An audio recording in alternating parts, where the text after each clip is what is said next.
All right, ladies and gentlemen, boys, girls, MBs, we have Jessica Cisneros, who is running in Texas 28, running against Henry Cuellar. We already showed her campaign video real quick. She's young. She's progressive.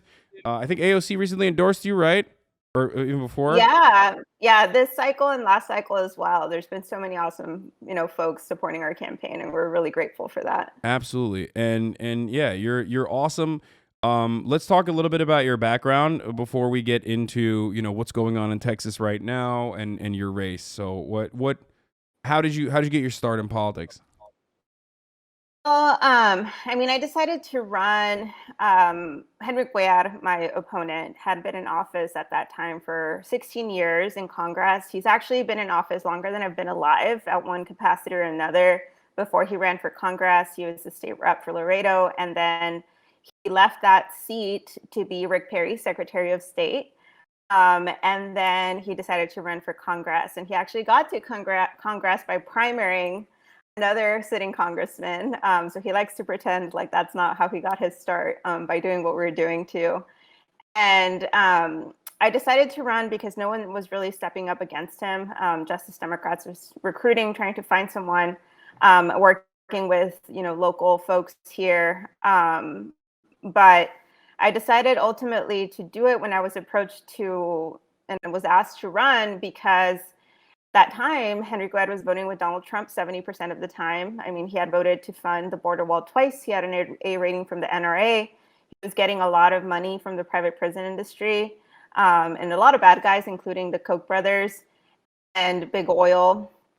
And I felt, especially at that time, as I became an immigration attorney under the Trump administration, specifically representing people in immigration court who are detained in the private prisons, because they were just not born in this country. And I took a leap of faith. I mean, it was honestly scary to do so because I was 26 at the time. But I knew my community was going to respond, and they were going to take that leap of faith with me. And we, ran a great campaign that first time around. I was a 26-year-old first-time challenger, and we came within 3 percentage points of defeating Cuellar. So now we're back to finish the job. Absolutely. So you also, I don't know if you like talking about this or not, but you were an intern for Henry Cuellar. Yeah, I was an intern back in 2014. So I mentioned I became an immigration attorney under the Trump administration. But before then, I had been doing immigration advocacy work since 2012. That was when DACA had been first announced. So it was a really exciting time, especially for my undocumented loved ones, because they had some kind of safety, and protection. And the exciting part at that time was that people were talking about immigration reform. Like it was going to happen. There was like a push on the Senate side, to put forth a bill for to create a pathway to citizenship.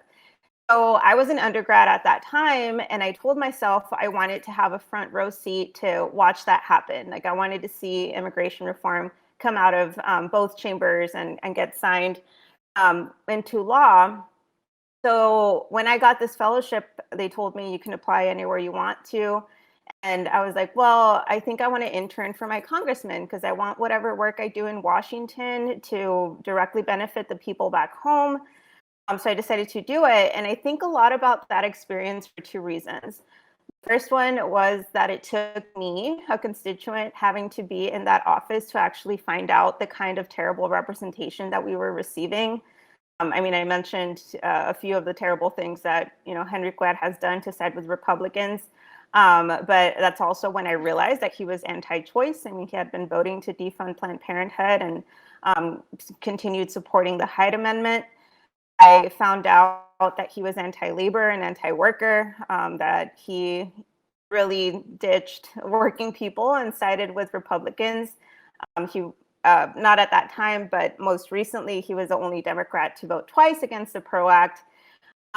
He was taking all this money from corporate special interests and lobbyists. The people that I saw walk into the office weren't families like mine visiting from the district. It was lobbyist after lobbyist after lobbyist. And it was a formative experience, I guess, to say the least. I think the thing that shocked me the most was that when he was talking about immigration reform, it didn't really include a pathway to citizenship for people. It was going to create like a second year, I guess, residency for many people. And I just knew that those weren't the values of people here in the district. Yeah, and not Second thing only that that, but also unpopular. Really, I mean, this is absolutely. in a lot of instances a thing I find myself asking is like, who are conservatives doing this for when there is no constituency for it? Obviously, this dovetails perfectly into the second thing that we're going to talk about, Roe v. Wade. But yeah, I mean, offering a pathway citizenship to DACA recipients and undocumented immigrants that have been living on U.S. soil for an extended period of time across the board is a broadly popular concept. I mean, even Reagan offered amnesty at a certain point. Like this is something that Americans, even Republicans, do not have that large of an issue with and are overall supportive, especially when it comes to DACA recipients, which is 90% approval. You're That's absolutely crazy. right. I mean, my parents were able to get their shot at the American dream during the Reagan administration. They were beneficiaries of the 1986 immigration reform. So I've seen the impact that policies like that have on families like mine and families here in this district. So that's why it was just eye-opening and shocking that, again, it took me having to be there in his office to realize what kind of representation we were receiving. The second thing that I did learn while I was there was that I looked into the congressional offices and I saw a bunch of 20 and 30-year-olds running Washington, right? Like young people are the ones that are pushing and shaping policy. So, I mean, it really inspired me to go ahead and just, like I said, take that leap of faith and run. Like young people can definitely have a role in the forefront of creating better policy for our country. Yeah. So what is your pathway to success? I mean, you've seen a lot of success so far in your district. This unfortunately went into a runoff, but I mean, you got very, very close to defeating him in without a runoff as well. So, I guess the question I have is, Cuellar is making a bet that his district is more conservative than it actually is, and obviously you are presenting a new face for politics, and you are also uh, obviously much more progressive, significantly more progressive than especially the most conservative Democrat in Congress. Um, do you feel like you have a different turnout strategy that revolves around demographics that normally go unheard or whose issues are unaddressed? What is your plan I mean, there? I think, well, this runoff election, the dynamics are a little bit different because this is we made history on March 1st, pushing this runoff to begin with. So this is like the first runoff in the history of the congressional district. We came within 1 percentage point of being the top vote getter and defeating Cuellar. But that also means that people aren't used to voting for Congress in May, which is when the runoff is happening, right? On May Hmm. 24th. So the biggest obstacle that we have in this election, and one of the reasons why, if you're watching this, I really hope you take, a bit to support us, whether that means a donation or helping us with our phone banks. We need to let people know that this election is happening and that change is on the ballot and that we can kick out Henry Cuellar. So it's really going to come down to voter turnout. We've been running on the same issues that we did last cycle, which is healthcare and jobs. I mean, surprise, those are issues that are important to people. Like we've been pushing on, Medicare for all and what that would mean for families here in South Texas, what a $15 minimum wage would mean here in Texas, because our minimum wage is still $7.25. But we also have to meet people where they are at, right? A lot of folks, I think the primary feeling that we were getting at the doors when we first launched our campaign last cycle was people feeling like they were being taken for granted. So for us, I mean, a huge, I guess, lift that we've been doing is trying to meet voters where they are and inspire them to be a part of this election and be a part of this campaign. And it's our district is pretty big. It's one of those beautifully gerrymandered districts, as you can imagine, here in Texas. And it's almost the same size as the state of New Jersey. So we have a lot of ground to cover, a lot of voters to, reach. So if y'all can help us out, it would be really appreciated. We have 19 days to go, and we have a lot of work ahead over these next few days. No, absolutely. And there are people in your district that are in my chat right now, and they're very Yeah. excited. Before we get into how they can help, though, there's some other stuff that I want to talk about, specifically Roe v. Wade. Now, obviously, the leaked Alito draft, for those of you who already know this, is has shown us that the final project of the Federalist Society is coming to fruition, and the United States Supreme Court is going to overturn Roe v. Wade, which will, of course, in a series of landmark decisions and trigger laws that are going to activate immediately, and pre-existing laws like those in Texas are going to make it illegal for women and those who can give birth to seek out abortions, which is a medical procedure. And Henry Cuellar is pro-life. He is in support of the Roe v. Wade decision being overturned, right? Yeah, that's right. So last fall, shortly after we had announced our second run for Congress, the Texas legislature last summer had passed SB 8, and it was implemented in the fall, a few weeks after we had announced our second run. And because of the Texas abortion ban being put into effect, that's when Congress took up, the House took up the vote on the Women's Health Protection Act, and Henry Cuellar was the only Democrat to side with Republicans against codifying Roe v. Wade. He's been doubling down on his anti-choice stance, and When it doesn't even need to. something that we've been trying to hammer. Right, he didn't even have to do that, but he's been doubling down on his anti-choice stance, and I guess an effort to appeal to Republicans. And he's just been an obstacle, not just on this, but so many other key Democratic legislation, including, for example, Buildback Better. He was one of the ones that was leading the charge on trying to water down and successfully stop the passage of the bill. So to stop you real quick there, sorry. What are the direct implications of like not being able to push for Build Back Better in your district specifically? Like, what are the immediate tangible impacts of something like that in the form of like funding? I assume you have infrastructure problems, as does everywhere else in America. But could you go into a little bit of detail on that? Yeah, well, one of the infrastructure problems that I don't think is common in many places, there are some places in America, we didn't have running water for some time here in Laredo. Like during the primary, during early vote, in the March 1st primary election, there were like 5 days that I didn't have water at home. Like I had to That's go and crazy. shower other places because we just have such a severe lack of infrastructure here. But of course, expanding healthcare, especially in an area like South Texas, where we're so medically underinvested, that would have gone such a long way. Here in our district, we have a 30% poverty rate. There's about 1 in 4 people that don't have health insurance, and this were numbers before the pandemic. So I'm sure with people getting laid off during the pandemic, it's much, much higher. People here have to go to Mexico to be able to have a chance at affording healthcare because it's just so much cheaper over there. So even something such as an expansion on the services that Medicare covers to dental, vision, hearing, that would have gone such a long way for people here. But unfortunately, I guess Henry Cuellar doesn't want our seniors to have hearing aids. Okay, that's not surprising for how establishment Democrats or blue dog Democrats should not even exist, in my opinion, operate. And he is actually, despite all of this, getting a lot of support from not the people in your district, but rather the establishment Democrats and those in the party that have a profound amount of influence, sway, and power.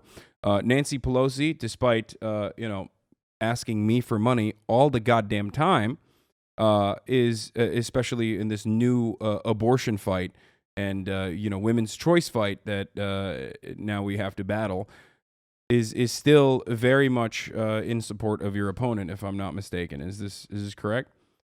Yeah, that's right. And I think right now, like people need to understand, including electeds and especially Democratic leadership, that this isn't a drill. Like these are fundamental freedoms on the line, and we can't have someone like Henry Cuellar all of a sudden becoming the Joe Manchin of the House and just an obstacle in our fight to preserve and protect these freedoms, because he could very well be the deciding vote on the future of reproductive rights in this country. Absolutely. We can't risk that. And you had Jim Clyburn visit your district as well yesterday, and speak to, I would consider to be not that sizable of a crowd. I think like around 80 people showed up to that.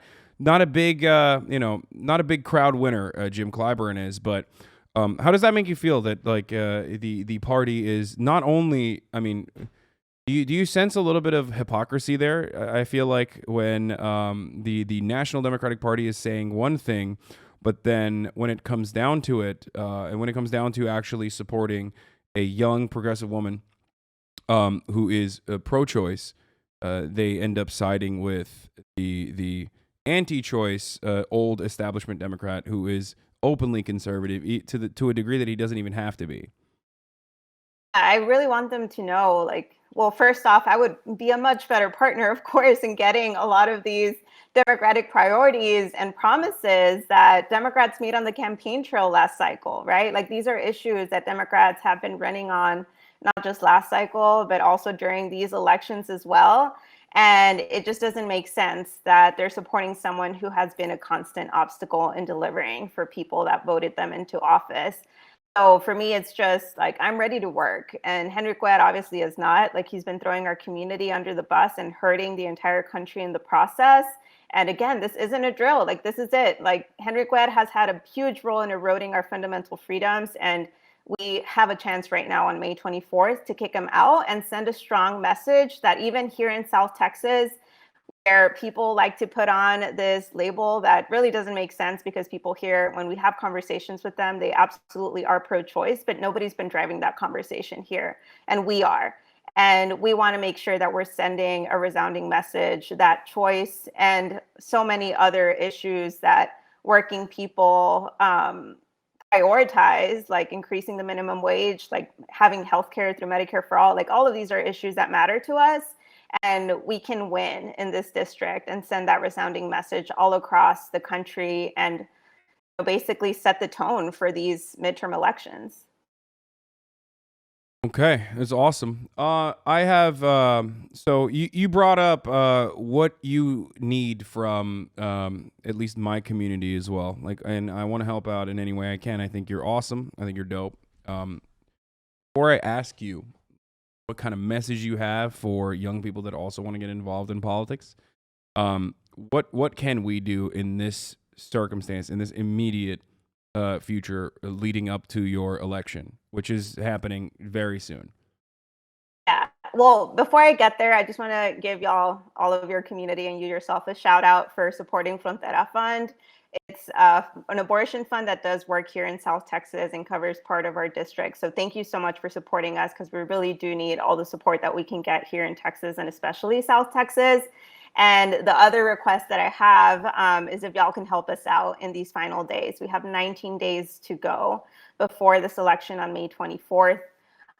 We need, donations. We need volunteers. We need people power in both forms. And if you're here in this district, we need you to vote for change. We need you to reach out to our campaign. Tell us all the people that you know that are going to be or are eligible to vote so that we can work together to make sure that they get to the polls. But we also need you knocking on doors and jumping on our phone banks and chipping in what you can. Like we need all hands on deck right now. We need all the support that we can get. What are some good things that people can say in the given the nature of the race currently? Because I mean, as someone who's like done door knocking during primaries for Bernie Sanders, one of the things that I always had a hard time grasping was trying to get people more involved, like working class people that have their 9 to 5s that are not even interested in actually voting in the general election, let alone where an election where they actually might have more impact than they think, like the primaries. And this is, like you already mentioned, happening at a unique time.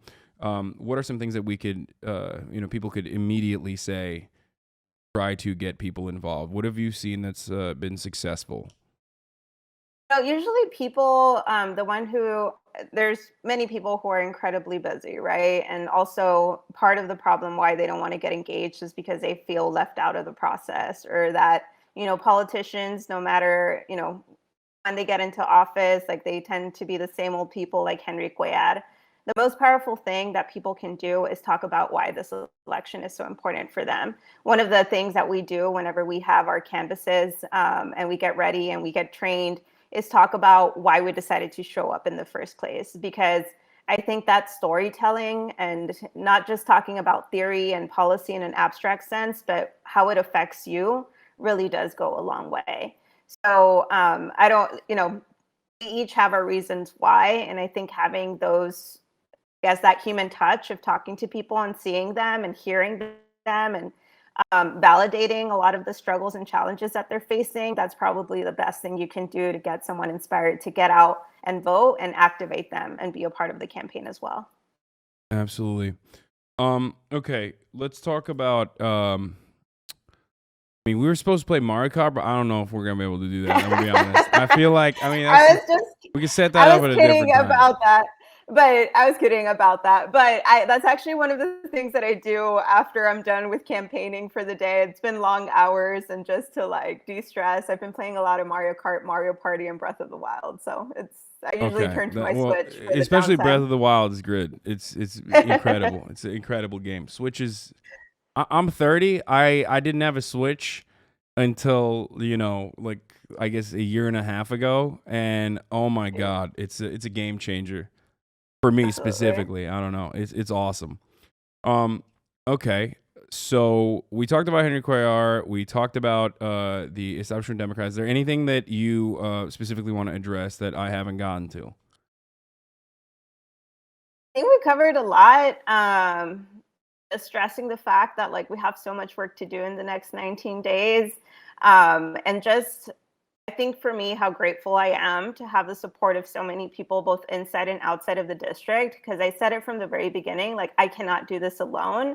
But the reason why I decided to get in is because I knew exactly that I was not going to do this alone. So even if it feels that, making one phone call or, chipping in whatever you can, like all of those things, like that is how we win elections. Just continuing to make phone calls, continuing to knock on doors, giving what you can give, getting others to do the same. It's not glamorous, it's not glitzy, it's just rolling up our sleeves and like doing the hard work. Like that's what people do in this district every day. And I remember when I decided to run the first time around, there were a lot of naysayers, of course, a lot of people being like, how are you going to take on this powerful man? Are you sure you can do this? And I said yes, because I pride myself on having an ear to the ground, because we're out there putting in the work and talking to people and hearing from them directly that they need change. And I've seen people in this district do the impossible every single day. And that's what we're going to do on May 24th. Like, we're going to win this, despite everything that people have been saying, or despite, so many folks, powerful people behind Henry Cuellar. We also have powerful people behind this campaign too. All right. Well, thank you so much for coming on. This was wonderful, and I mean, I'm really excited to see what happens in this election. I think you got this in the bag, but I don't want to jinx it. Okay, it is still. No, we can't take anything for granted. Yes, that's why. Absolutely not. And also, there's still a lot of work to be done in this process, and I hope that all of you in the chat, if you're in Texas, if you're in South Texas specifically, like go and help out, get the door knocking, get the phone calling and phone banking. We need more progressive members in Congress. So it's great. I'm so glad you came on. Thank you so much. Oh, I appreciate it. Take care. Bye, y'all. All right. Bye. All right, folks, that was Jessica Cisneros. And yes, you can help, even if you're in Austin. That's not a thing. Like that, there is no rule stopping you from doing that. I'm really glad you had her on, because I didn't know anything about her before, and now I've donated to help. Yes, that's good. Fizz is already blasting the announcement. You can go to Twitter, JCisnerosTX, to follow her there. Of course, you can phone bank from a different district. Absolutely, you can do that. You can door knock from a different state. I've done it many times. You can phone bank from a different state. Of course, you can do all that. The only thing you can donate from a different state. The only thing you can't do is vote illegally in her district, and that's it. But there are many different ways that you can help out.